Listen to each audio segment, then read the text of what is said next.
The Interstellar Defense Coalition Academy had a reputation for producing the galaxy's finest warriors, and like most reputations built on exclusivity, it was maintained through the simple expedient of making everything unnecessarily difficult. The Academy's crown jewel of sadistic excellence was its planetary survival classification system, a bureaucratic marvel that managed to turn basic environmental hazards into a 12-tier hierarchy of creative ways to die. At the very top of this delightfully morbid pyramid sat the Class XII Death World's planets, so violently hostile that even mentioning them in polite conversation was considered poor taste among civilized species. These worlds were the stuff of legend, whispered about in hushed tones by grizzled veterans who claimed to have seen footage of their surfaces. Nobody actually survived Class XII worlds, of course. That would defeat the entire point of having them classified as unsurvivable. Commander Vex Talon, of the Zenthari Imperial Guard, stood before the massive holographic display in the Academy's Strategic Assessment Chamber, his forearms crossed in what his species considered a gesture of profound intellectual superiority. The rotating sphere before him showed a blue-green marble suspended in the void, its surface swirled with white clouds that looked deceptively peaceful from orbit. Earth, he pronounced the word like it left a bad taste in his mandibles. Class XII designation confirmed through extensive remote observation. Atmospheric composition alone should liquefy most known respiratory systems. Gravity wells that would crush a Thurian battlemech. Weather patterns so violent they've been classified as natural weapons of mass destruction. The assembled faculty nodded with the appropriate mixture of academic fascination and professional horror. Earth had recently been discovered harboring a species that called itself human, and the political machinery of the Interstellar Defense Coalition had somehow decided that extending them an invitation to join galactic civilization was preferable to the traditional approach of orbital sterilization. Politics, Vex Talon reflected, made people do remarkably stupid things. The exchange program, continued Professor Clixandra, her tentacles writhing in what passed for diplomatic enthusiasm among her people, represents a unique opportunity for cultural integration. We've selected their most promising candidate for our annual Planetary Survival Challenge. Vex Talon's secondary stomachs gurgled with what sounded suspiciously like laughter. The annual challenge was the Academy's most prestigious trial, where final-year cadets were assigned random death worlds and expected to survive 30 standard galactic days with minimal equipment. It was a tradition that dated back 6 centuries and had produced some truly spectacular failures. The holographic memorials alone took up 3 full corridors. Their most promising candidate, Vex Talon repeated, savoring the irony. Selected from a species that evolved on a Class XII Death World and somehow hasn't noticed that they should all be dead. The human cadet in question was currently making her way across the Academy's central plaza, blissfully unaware that she had become the subject of intense academic speculation. Cadet Zara Blackwood possessed the sort of unremarkable appearance that made most alien species assume she was either very dangerous or very stupid, since evolution rarely favored the obviously weak on death worlds. At roughly average height for her species, with dark hair pulled back in a regulation knot and eyes that seemed to catalog everything around her, she moved through the plaza with the easy confidence of someone who had never encountered anything that actually scared her. This was, the faculty had noted with growing unease, becoming something of a pattern. The Academy's betting pools had initially opened with odds of approximately 7,000 to 1 against human survival past the first day of any survival challenge.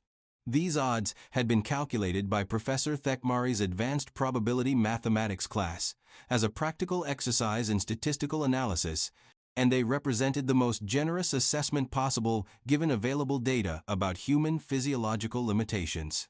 Unfortunately for the bookmakers, their calculations had been based on the assumption that humans were a normal species that happened to live on an abnormally dangerous world, rather than an abnormally dangerous species that happened to consider their world perfectly reasonable. This distinction was proving crucial in ways that the faculty's collective wisdom had failed to anticipate. The ceremony hall filled gradually as the hour for challenge assignment approached.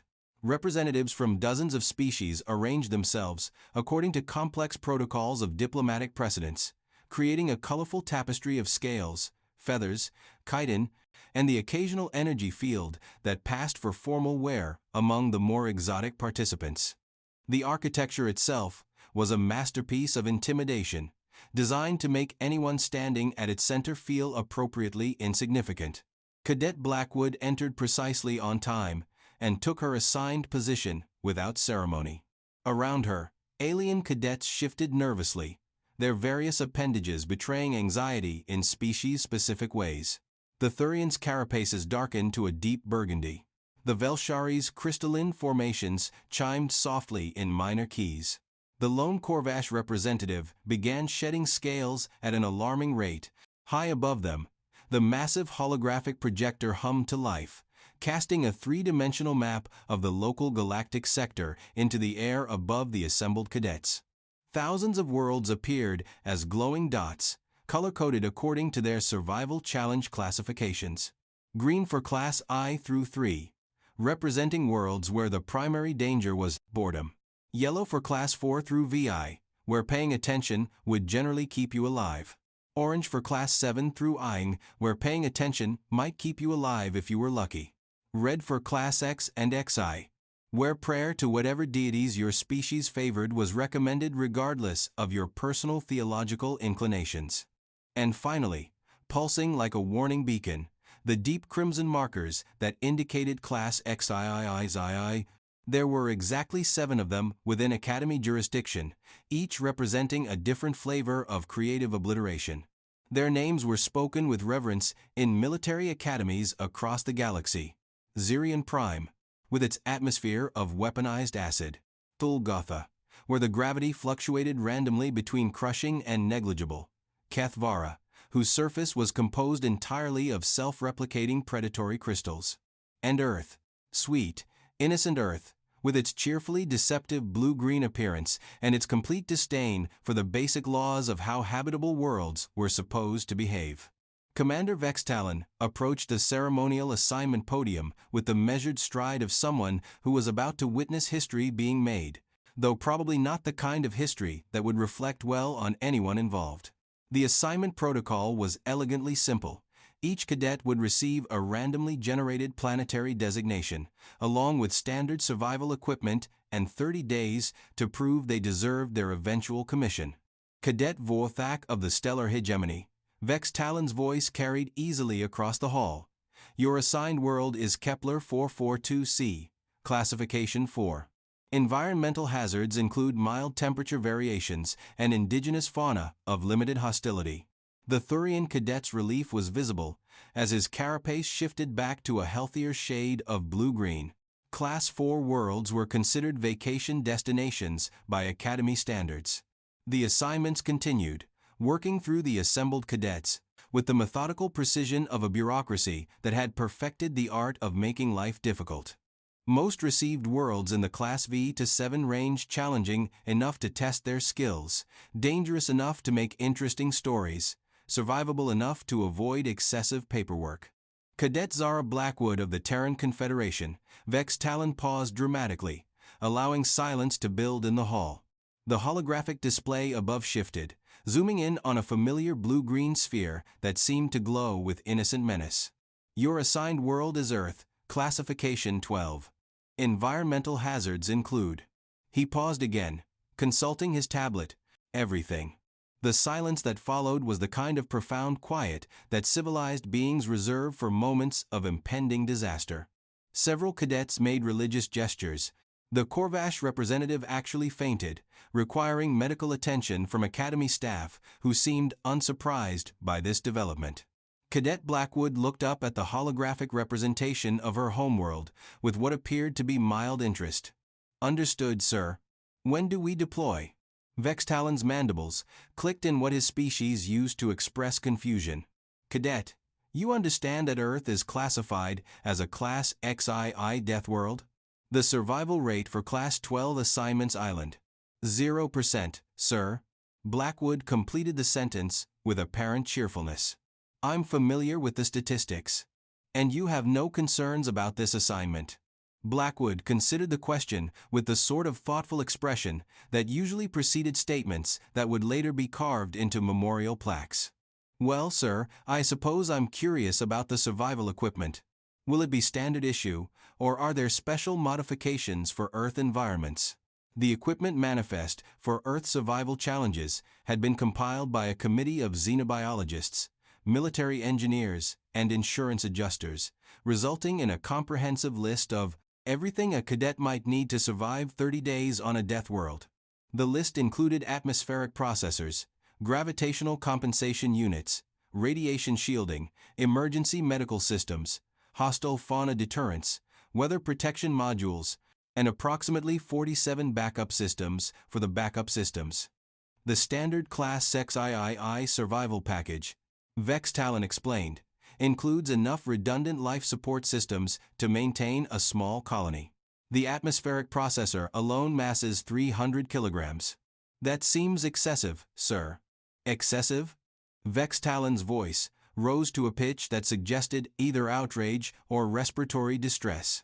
Cadet, Earth's atmosphere contains 21% oxygen. That concentration would be toxic to most species. Yes, sir, I imagine it would be. The gravity is nearly 10 meters per second squared. That's enough to crush most carapaces. It does take some getting used to, sir. The weather systems regularly produce winds exceeding 200 kilometers per hour, electrical discharges powerful enough to vaporize small vehicles, and precipitation that ranges from frozen to boiling, depending on seasonal variations. Summer can be a bit unpredictable, sir. Vextalon stared at the human cadet with the growing suspicion that this conversation was not proceeding according to established protocols for pre-mission briefings. Cadet, are you attempting to make light of a Class XII survival challenge? No, sir. I'm just trying to understand why everyone seems so worried about Earth. It's really not that bad once you learn the basics. The monitoring station had been constructed specifically for Class XII survival challenges, featuring the most advanced sensor arrays available to military science and enough redundant systems to ensure that no cadet's final moments would go unrecorded for later analysis. The station's crew consisted of specialists from multiple species, each bringing their unique expertise to the solemn task of documenting creative forms of failure. Chief Monitor Yixtala reviewed the mission parameters one final time as the dropship approached Earth's atmosphere. Standard protocol called for continuous monitoring, regular health checks, and immediate extraction at the first sign of imminent mortality.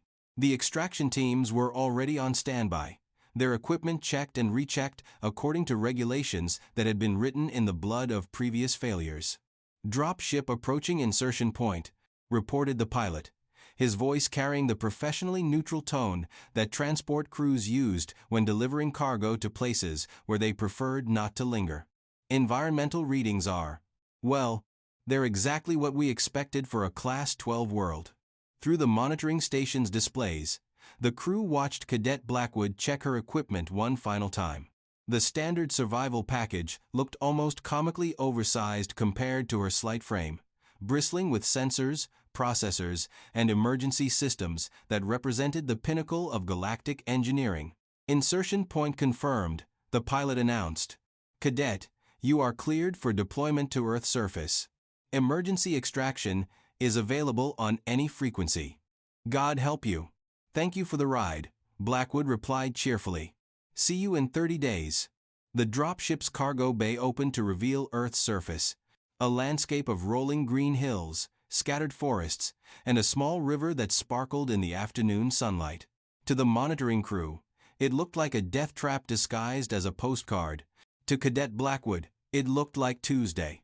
She stepped out of the dropship, took a deep breath of the allegedly toxic atmosphere, and began unpacking her equipment with the methodical efficiency of someone who had done this sort of thing before. The dropship departed quickly, its pilot unwilling to linger in the gravity well of a Class XII Death World longer than absolutely necessary. Chief Monitor Yixtala activated the long-range sensor arrays, establishing multiple tracking protocols to ensure complete coverage of the survival challenge. Subject is mobile and appears to be setting up camp. All ready, asked Monitor Krelvas, consulting his species' traditional survival timelines. Most cadets spend the first several hours just acclimating to the environmental hazards. Well, she is from Earth originally, Yix-Tala pointed out. Perhaps she's adapted to the conditions. This observation would prove to be something of an understatement. By the end of the first week, the monitoring station's daily reports had begun to take on a distinctly surreal quality. Cadet Blackwood had not only survived her first encounter with Earth's allegedly lethal environment, she appeared to be enjoying herself. Her camp was well organized, her health readings were stable, and she had somehow managed to supplement her rations by foraging for local food sources. She's eating the indigenous plant life, Monitor Krelvas reported with obvious disbelief. Sensors indicate that several of these plants contain compounds that should be toxic to carbon-based life forms. Perhaps the sensors are malfunctioning, suggested Yix-Tala hopefully. I ran a full diagnostic yesterday. The sensors are fine. She's consuming known toxins, and her bio-readings show improved nutritional status. Commander Vex Talon arrived at the monitoring station during the second week, drawn by reports that were beginning to strain the credibility of even the most advanced probability mathematics.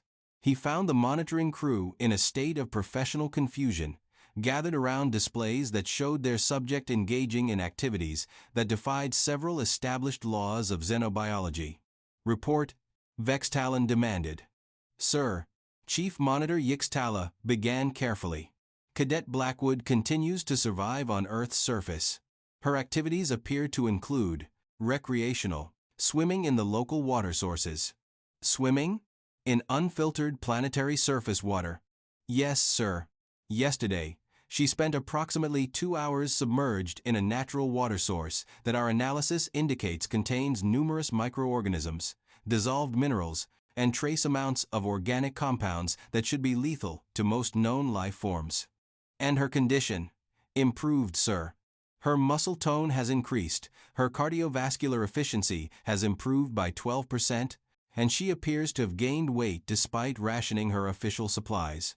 Vex Talon studied the displays, showing a small figure moving easily through terrain that looked like a carefully designed obstacle course of natural hazards. What about the weather? Surely Earth's infamous meteorological violence has posed some challenges. About that, sir. Monitor Krelvas consulted his notes nervously. We did observe a significant weather event yesterday. Local conditions included wind speeds exceeding 80 kilometers per hour, electrical activity, and heavy precipitation. And she appeared to enjoy it, sir. Our sensors recorded what we initially interpreted as distress calls, but linguistic analysis suggests she was actually singing. Singing? Yes, sir. Something about rain and parades, according to the translation protocols. The third week brought new levels of monitoring station bewilderment as Cadet Blackwood began to demonstrate capabilities that challenged fundamental assumptions about carbon-based life forms. She had constructed what appeared to be recreational equipment from local materials, established multiple food sources through techniques that resembled agriculture, and had somehow managed to befriend several examples of Earth's indigenous fauna. The local predator species, Monitor Yix-Tala reported with the tone of someone who had given up trying to make sense of anything, appeared to have accepted her as part of their social structure. Predator species? Vex Talon's mandibles were clicking rapidly, a sign of extreme agitation among his people. Yes, sir. Earth's apex predators include several species of pack-hunting mammals, large solitary carnivores, and various aerial hunters. Our subject appears to have established positive relations with representatives from multiple categories. The displays showed Blackwood sitting calmly beside a stream, while a large furry creature that the database classified as Canis lupus lay nearby, apparently relaxed.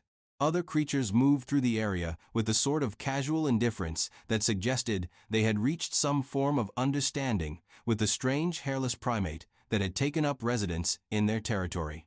Sir, Monitor Krelvas added hesitantly, there's something else. The subject appears to have been modifying the survival equipment. Modifying it how? She's been dismantling non-essential components and using the materials for other purposes.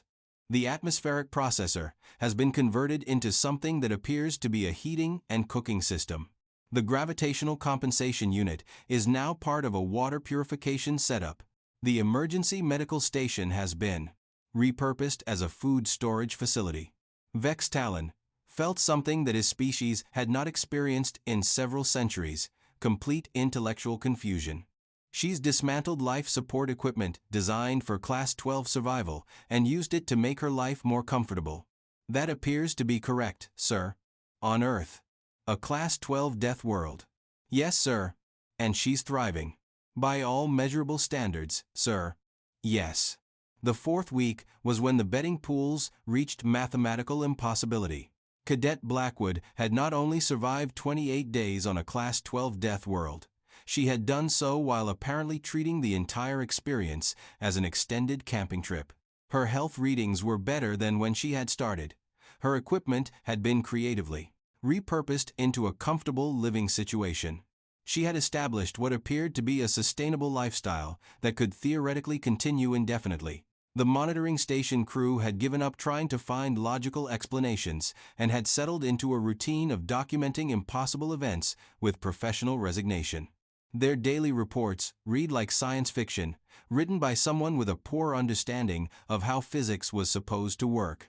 Subject continues to thrive in Class X-12 environment became the standard opening line. All biological parameters indicate optimal health and adaptation. Commander Vex Talon found himself returning to the monitoring station repeatedly, drawn by the intellectual challenge of a problem that refused to fit into any established framework. He had consulted with experts from 17 different species, reviewed 6 centuries of survival challenge data, and even considered the possibility that Earth had been misclassified. The data was unambiguous. Earth was definitely a Class 12 Death World. The atmospheric composition, gravitational field, weather systems, indigenous life forms, and geological instability all confirmed the classification. By every measure known to galactic science, no cadet should be able to survive 30 days on Earth's surface. And yet Cadet Blackwood was not merely surviving, she was demonstrating adaptability that bordered on the supernatural. She had turned Earth's allegedly hostile environment into a comfortable living space, its dangerous flora and fauna into allies and resources, and its lethal weather patterns into what appeared to be entertainment. Extraction ship approaching Earth orbit. The communications officer announced as the 30th day arrived. Cadet Blackwood, please respond on emergency frequency for pickup. This is Blackwood, came the immediate reply. I'm ready for pickup whenever convenient. No rush, though the weather's been lovely. The extraction itself proceeded without incident, though the pickup crew reported that their passenger seemed unusually reluctant to leave. She had carefully packed samples of local flora, geological specimens, and what appeared to be gifts from the indigenous fauna. Her personal effects included detailed notes on local ecology, climate patterns, and resource management techniques. Most disturbing of all, she looked like she had just returned from a vacation. The Academy's main auditorium had never been designed to contain the sort of tension that filled it during Cadet Blackwood's mission debriefing.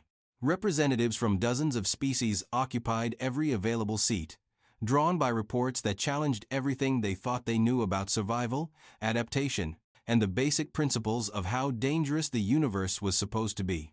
Commander Vex Talon stood at the central podium, consulting notes that had required 3 separate committees to verify. The raw data was unprecedented. Not only had a cadet successfully completed a Class 12 survival challenge, she had done so while demonstrating improvements in virtually every measurable category of health and fitness. Ladies, gentlemen, and respected entities, he began formally. We are gathered today to review the results of the most unusual survival challenge in Academy history. The assembled audience leaned forward with the sort of anticipation usually reserved for public executions or major sporting events. Several species had sent their most senior military observers, unwilling to trust such momentous news, to junior staff. Cadet Blackwood. Vex Talon continued, completed 30 standard days on Earth, a Class 12 Death World, using standard Academy survival equipment. Her mission parameters were identical to previous Class 12 challenges in every respect. He paused, consulting his notes, as if hoping they might contain different information than they had 5 minutes earlier. However, the results of this mission raise certain questions about our current understanding of human capabilities and Earth's actual danger level. Cadet Blackwood not only survived her assignment, she appears to have treated it as a recreational activity. A murmur ran through the audience, the sort of sound that civilized beings made when confronted with information that didn't fit properly into their worldview. The monitoring data, Vex Talon continued reluctantly, indicates that Cadet Blackwood adapted to Earth's environment with unprecedented success. She demonstrated mastery of local resources, established positive relationships with indigenous life forms, and showed measurable improvements in physical conditioning throughout the challenge period. The murmur grew louder, punctuated by what sounded like arguments in several different languages. Furthermore, and here Vex Talon's voice took on the tone of someone delivering news that he wished he didn't have to share. Her post-mission debriefing suggests that she found the experience enjoyable. The audience erupted. Representatives from warrior species demanded to know how a Class 12 survival challenge could be enjoyable. Scientists called for immediate reclassification of Earth's danger rating. Military observers began heated discussions about the implications for galactic defense strategies. Through it all, Cadet Blackwood sat quietly at the witness table, occasionally sipping from a water bottle and looking like someone waiting for a bus that was running slightly behind schedule. Commander Vex Talon raised his voice over the chaos. "Order. We will proceed with standard debriefing protocols." The noise gradually subsided as he turned to address the human cadet directly. "Cadet Blackwood, please describe your initial assessment of Earth's environmental hazards upon deployment." "Well, sir," Blackwood replied thoughtfully. "It was a nice day. Temperature was comfortable, maybe 22 degrees Celsius. Light breeze, clear skies, good visibility. The insertion point was in a temperate grassland region with access to fresh water, diverse plant life, and what appeared to be stable weather patterns." "And did you encounter any of Earth's legendary environmental hazards during your mission?" "I'm not sure what you mean by legendary, sir. I experienced normal Earth weather patterns, some rain, a few thunderstorms, typical seasonal variations. Nothing unusual." "Cadet, Earth's weather systems regularly produce atmospheric disturbances equivalent to military-grade weapons. Our monitoring station recorded wind speeds exceeding 80 kilometers per hour during your deployment." "Yes, sir. That was during a thunderstorm on day 12. Quite refreshing, actually. I hadn't experienced a good storm in several months." Vex Talon's mandibles were clicking rapidly. "You found hurricane-force winds. Refreshing. It wasn't quite hurricane force, sir, just a regular thunderstorm. The kind that's good for the garden and clears the air." Blackwood paused, looking puzzled. "Sir, may I ask why everyone seems so surprised? These are normal Earth conditions. I grew up with weather like this." "That," announced a voice from the back of the auditorium, "is exactly the problem." Professor Clixandra had risen from her seat, her tentacles writhing with what her species used to express profound academic excitement. "The issue, Cadet Blackwood, is not your survival of Earth's environment. The issue is that you survived it easily, comfortably, and apparently without recognizing that you were in mortal danger every moment of those 30 days. "But I wasn't in mortal danger," Blackwood replied reasonably. "I was on Earth. I know how Earth works." "You know how a Class 12 Death World works," Professor Clixandra corrected. "A planet whose environmental conditions are so extreme that they exceed our classification system's ability to calculate survival probabilities. With respect, Professor, I think there might be some confusion about Earth's actual danger level. It's really quite pleasant once you know what you're doing." The auditorium erupted again, but this time the sound was different, less confusion, more outrage. Representatives from species across the galaxy began shouting questions, demands, and what sounded like accusations in multiple languages. Commander Vex Talon had heard enough. His voice, when he spoke, carried the authority of someone who had spent his career dealing with impossible situations and had finally encountered one that exceeded his capacity for professional flexibility. "Cadet Blackwood," he announced, his words cutting through the chaos with the precision of a military blade. "The inescapable conclusion of this debriefing is that either our entire classification system is fundamentally flawed or humans represent an unprecedented anomaly in galactic evolution." He paused, letting silence build in the hall. "I am therefore compelled to state, for the record, that no cadet from any known species should be able to survive a 30-day deployment on Earth." The silence that followed was absolute. 5,000 beings from across the galaxy held their breath, waiting to see how one small human would respond to a challenge that questioned not just her achievement, but the basic principles of how the universe was supposed to work. Cadet Zara Blackwood stood slowly, her chair scraping against the floor with a sound that seemed unnaturally loud in the hushed auditorium. She looked around at the assembled representatives of galactic civilization species that commanded stellar empires, wielded technologies beyond Earth's imagination, and had collectively decided that her homeworld was too dangerous for anyone to survive. When she spoke, her voice carried the sort of quiet confidence that came from 23 years of dealing with everything Earth could throw at her and finding most of it fairly manageable. "Sir," she said, meeting Vextalon's eyes with a slight smile that suggested she was enjoying this moment considerably more than he was. "If no cadet could survive Earth, then how am I standing here?" And in that moment, as 5,000 of the galaxy's finest minds struggled to find an answer to what should have been an impossible question, the universe quietly rearranged itself around a simple truth that Earth had been trying to tell them all along. Sometimes the most dangerous worlds produce the most adaptable people, and sometimes what looks like a death trap is actually just home.